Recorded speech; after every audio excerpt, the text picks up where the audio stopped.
manusia dan para dewa ya.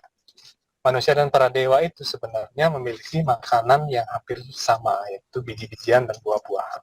Perbedaan yang signifikan antara manusia dengan para dewa itu adalah cara tubuhnya itu mengekstrak energi. Kalau manusia, misalnya, kalau kita makan, kalau nggak satu piring itu nggak bakalan kenyang, nggak bakalan puas gitu.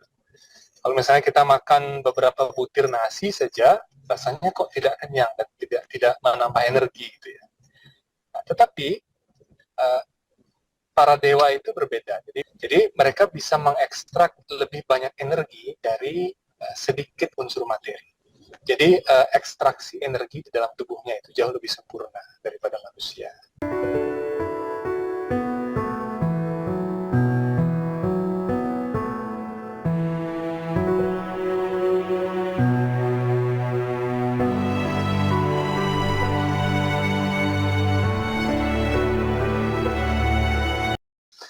Kemudian mengenai makanannya, ini yang menarik.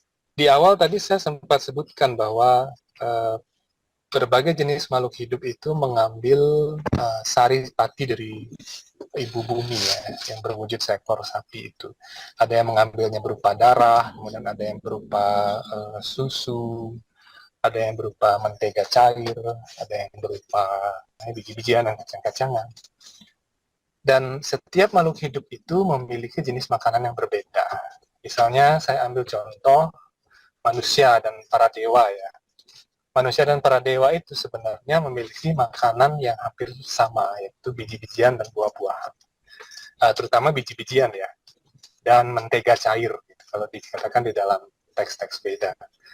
Dan kalau kita baca Rig Veda ataupun Yajurveda, maka makanan dari golongan dewa itu adalah mentega cair dan gabah atau biji-bijian yang masih belum dikupas gitu. Nah, tapi Asura sendiri, jadi para Asura, dia memiliki makanan yang berbeda-beda juga. Para Asura biasanya mereka memakan makanan yang tingkat alkoholnya tinggi. Itu biasanya Asura yang punya makanan seperti itu. Kemudian kalau dia adalah pisaca atau hantu atau buta kala dan sebagainya, mereka juga termasuk makhluk-makhluk hidup dari golongan yang berbeda. Mereka biasanya memakan unsur-unsur organik dari makhluk hidup lain. Misalnya daging atau darah, kemudian sisa kotoran dari makhluk lain dan sebagainya. Nah, cuman perbedaan yang signifikan antara manusia dengan para dewa itu adalah cara tubuhnya itu mengekstrak energi. Kalau manusia, misalnya, kalau kita makan, kalau nggak satu piring itu nggak bakalan kenyang, nggak bakalan puas gitu. Kalau misalnya kita makan beberapa butir nasi saja, rasanya kok tidak kenyang dan tidak menambah energi gitu ya. Nah, tetapi para dewa itu berbeda. Jadi golongan dewa, kemudian asura, kemudian sida, yaksa dan sebagainya, mereka berbeda. Jadi mereka bisa mengekstrak lebih banyak energi dari sedikit unsur materi. Jadi ketika mereka memakan beberapa butir nasi saja atau beberapa butir biji-bijian saja, sistem tubuh mereka itu bisa mengolah energi itu sehingga menghasilkan sisa atau zat sisa yang jauh lebih sedikit daripada apa yang dihasilkan oleh manusia. Jadi ekstraksi energi di dalam tubuhnya itu jauh lebih sempurna daripada manusia. Jadi sehingga kalau kita merujuk pada teks-teks dari kosmologi Weda, maka semakin tinggi tingkatan suatu planet, maka keperluan makhluk hidup di sana untuk makan, minum, dan tidur itu semakin berkurang. Gitu. Karena kemampuan mereka mengekstrak energi secara lebih baik. Ini disebut sebagai prana maya kosa. Jadi tingkatan sublimitas prana maya kosa. Kalau manusia itu secara umum masih dalam tingkatan anna maya kosa. Artinya adalah energinya bersumber sepenuhnya dari makanan. Tapi ketika makhluk hidup itu sudah memiliki badan yang prana maya kosa atau badan prana atau badan energi, maka kebutuhan mereka untuk makan itu akan menjadi sedikit, tetapi ekstraksi energi dari makanan itu bisa menjadi jauh lebih sempurna begitu. Sehingga mereka tidak menghasilkan zat buang berupa kotoran seperti manusia.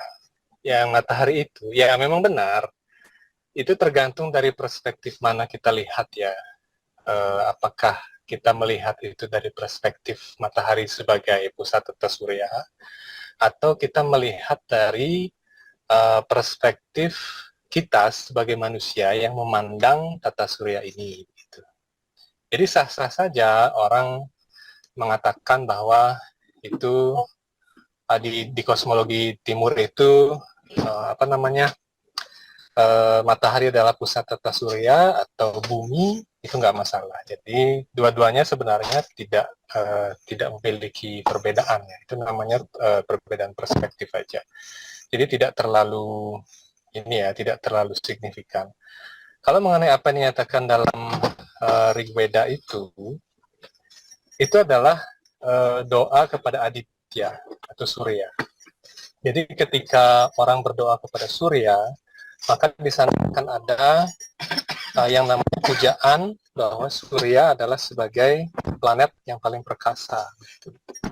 Sehingga secara tidak langsung Surya di sini atau Aditya di sini berfungsi sebagai the power of the universe atau yang mengetuai dari berbagai planet. Jadi baik di dalam astronomi maupun astrologi sekalipun, Surya itu adalah dewata yang memiliki andil terbesar di dalam kosmologi. Sehingga wajar saja di dalam doa-doa kepada Dewa Surya itu dikatakan bahwa Surya adalah pengendali dari energi semesta ini. Jadi dia adalah pusat dari semua energi. Itu juga benar. Namun, mengapa saya tadi nyatakan bahwa pusat dari tata surya itu bisa adalah bumi, itu dilihat dari manusianya sendiri yang mengobservasi alam itu. Kalau kita mengobservasi langit, maka yang menjadi pusat atau titik dari subjek observasi kita itu adalah diri kita sendiri yang ada di bumi gitu. Jadi baik itu secara geosentris maupun heliosentris, dua-duanya tetap tidak ada perbedaan yang signifikan sebenarnya. Sama-sama matahari, kalaupun kita secara geografis ya, atau geosentris ya, misalnya kalau kita membahas mengenai astrologi Weda gitu ya, maka yang menjadi titik fokus itu adalah si pengamat itu yang ada di bumi, dan semua benda langit lainnya itu berputar mengelilingi si pengamat itu. Gitu. Jadi dia geosentris sebenarnya. Nah, tetapi di dalam astrologi Veda sendiri pun, matahari tetap sebagai planet atau benda langit yang paling powerful. Jadi sesuai dengan apa yang dinyatakan dalam Rig Veda itu. Jadi demikian. Nah, demikian kira-kira